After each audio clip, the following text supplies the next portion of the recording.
Hello hi അടിപൊളി ബസിന്റെ പുതിയൊരു വീഡിയോയിലേക്ക് എല്ലാവർക്കും സ്വാഗതം.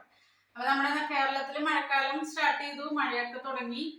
മഴ തുടങ്ങി കഴിഞ്ഞാൽ അസുഖങ്ങള്, പനി, കോൾഡ്, ജലദോഷം, അങ്ങനെ ഒരുപാട് അസുഖങ്ങൾ വരും. അപ്പൊ നമുക്ക് അസുഖങ്ങൾ വരുമ്പോൾ നമ്മൾ എന്ത് ചെയ്യും?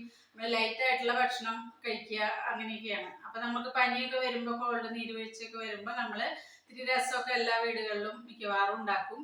പഴയ കാലങ്ങളിൽ എന്ന് പറഞ്ഞാൽ നമ്മളത് പച്ചക്ക് കുരുമുളകും ജീരകവും ഒക്കെ അരച്ച് ഒന്ന് ചതച്ചെടുത്തിട്ട് അങ്ങനെയാണ് രസം വെക്കുക. ഇപ്പൊ അതല്ല, ഇപ്പൊ ഒക്കെ മാർക്കറ്റിൽ രസപ്പൊടിയൊക്കെ അവൈലബിൾ ആണ്. അപ്പൊ നമുക്ക് അങ്ങനെ ഒരു രസപ്പൊടി വീട്ടിലുണ്ടാക്കിയാലോ? കുറച്ചും കൂടി നല്ലതല്ലേ? കുറച്ച് കറിവേപ്പിലയൊക്കെ കൂടുതലിട്ട്, കുരുമുളകൊക്കെ കൂടുതലിട്ട് നല്ലൊരു രസപ്പൊടി വീട്ടിലുണ്ടാക്കാം. അപ്പൊ അതിന് വേണ്ട ഇൻഗ്രീഡിയൻസ് എന്തൊക്കെയാണെന്ന് നോക്കാം. ഇന്നിപ്പോ ഞാൻ രസപ്പൊടി ഉണ്ടാക്കാനായിട്ട് പോവാണ്. അപ്പൊ അതൊന്നും നിങ്ങളെ കാണിക്കാമെന്ന് വിചാരിച്ചു. അപ്പൊ അതിലേക്ക് വേണ്ട ഇൻഗ്രീഡിയൻസ് എന്ന് പറഞ്ഞാൽ നമുക്ക് മല്ലി, ഏറ്റവും കൂടുതൽ നമ്മൾ മല്ലിയാണ് എടുക്കുന്നത്. മല്ലി ഏകദേശം ഒരു 100 ഗ്രാം മല്ലി ഉണ്ടാവും.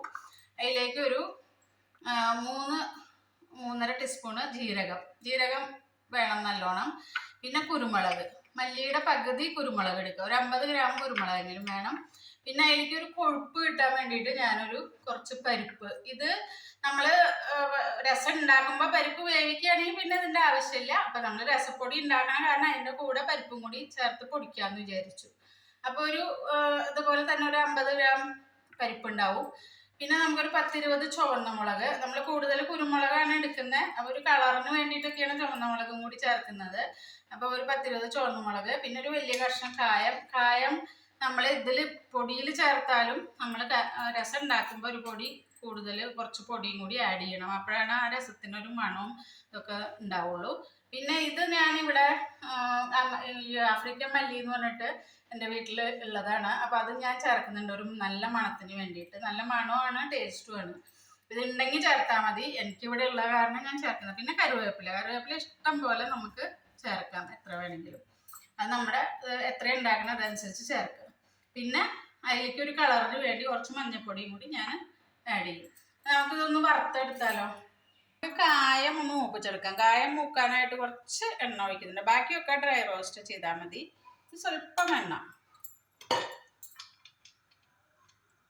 ഞാൻ കുറച്ച് പൊടിയും കൂടി ആഡ് ചെയ്യും കേട്ടോ. എൻ്റെ കയ്യിൽ കട്ടിക്കായം ഇത്രയേ ഉള്ളൂ. അപ്പോൾ അതിൽ കുറച്ചും കൂടി കായം വേണം. അപ്പോൾ ഇത്തിരി പൊടിയും കൂടി ലാസ്റ്റിൽ ആഡ് ചെയ്യും.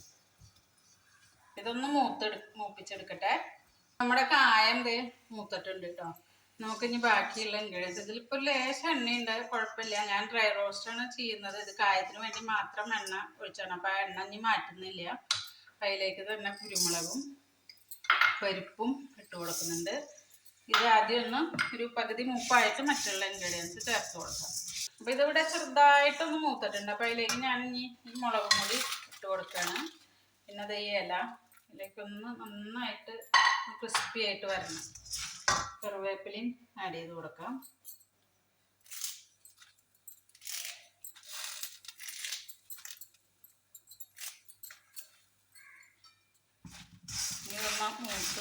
കുറച്ചൊന്ന് മൂത്ത് കഴിഞ്ഞിട്ട് ബാക്കിയുള്ള ഇൻഗ്രീഡിയൻസ്. അപ്പോൾ അതേ പരിപ്പൊക്കെ ഒന്ന് മൂത്ത് മണം വന്നു തുടങ്ങിയിട്ടുണ്ട്. അപ്പോൾ നമുക്കിനി ഇതിലേക്ക് ജീരകം, പിന്നെ മല്ലിയൊക്കെ വല്ലാണ്ട് മൂക്കണ്ട. വല്ലാണ്ട് മൂത്ത് കഴിഞ്ഞാൽ മല്ലിയുടെ മണം കിട്ടില്ല നമുക്ക്. അപ്പോൾ ഇതൊന്ന് ജസ്റ്റ് ഒന്ന് നന്നായിട്ടൊന്ന് മൂത്തൊരു മണം വരുമ്പോൾ ഓഫാക്കണം. ഒന്നും കൂടി ഒന്ന് ആയിട്ട് നമുക്ക് നമ്മുടെ രസപ്പൊടിയുടെ റെഡിയാവും.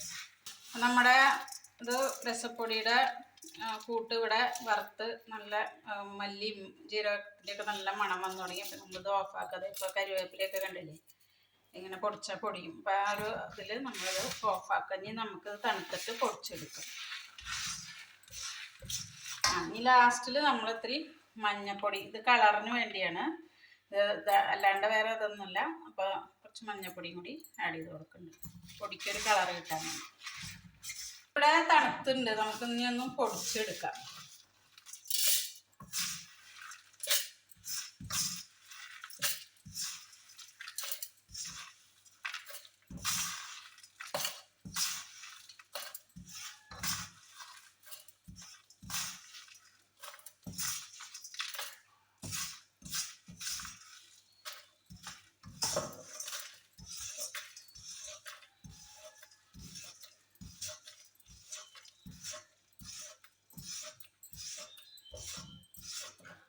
ഇതിൽ ഇത്തിരി കായപ്പൊടിയും കൂടി ആഡ് ചെയ്യുന്നുണ്ട്. കായം കുറച്ച് കുറവാണെന്ന് ഞാൻ പറഞ്ഞിട്ടുണ്ടായിരുന്നില്ലേ, കട്ടിക്കായം.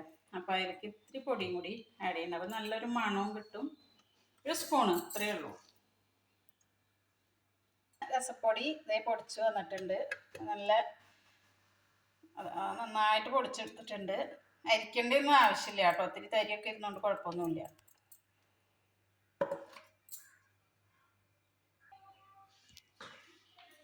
അപ്പം എല്ലാവരും ട്രൈ ചെയ്ത് നോക്കുക. രസപ്പൊടി നമുക്ക് വീട്ടിലുണ്ടാക്കുമ്പോൾ ഇൻഗ്രീഡിയൻസ് ഒക്കെ കറക്റ്റായിട്ട് ചേർത്തിട്ട് ഉണ്ടാക്കാൻ പറ്റും. കുറച്ച് കറിവേപ്പിലയൊക്കെ കൂടുതലിട്ടാൽ ഹെൽത്തിനും നല്ലതാണ്. അപ്പോൾ എല്ലാവരും ട്രൈ ചെയ്ത് നോക്കുക. എൻ്റെ വീഡിയോ ഇഷ്ടപ്പെടുകയാണെങ്കിൽ സബ്സ്ക്രൈബ് ചെയ്യുക, കമൻസ് അറിയിക്കുക, ഷെയർ ചെയ്യുക, ബെല്ലൈക്കണും കൂടി ഒന്ന് അമർത്തി കൊടുക്കണം. അപ്പോഴാണ് ഞാനെടുത്ത വീഡിയോസിൻ്റെ നോട്ടിഫിക്കേഷൻസ് നിങ്ങൾക്ക് കിട്ടുള്ളൂ. അപ്പോൾ വീണ്ടും ഒരു വീഡിയോ കാണുന്നവരേക്കും ഓക്കെ, ബൈ.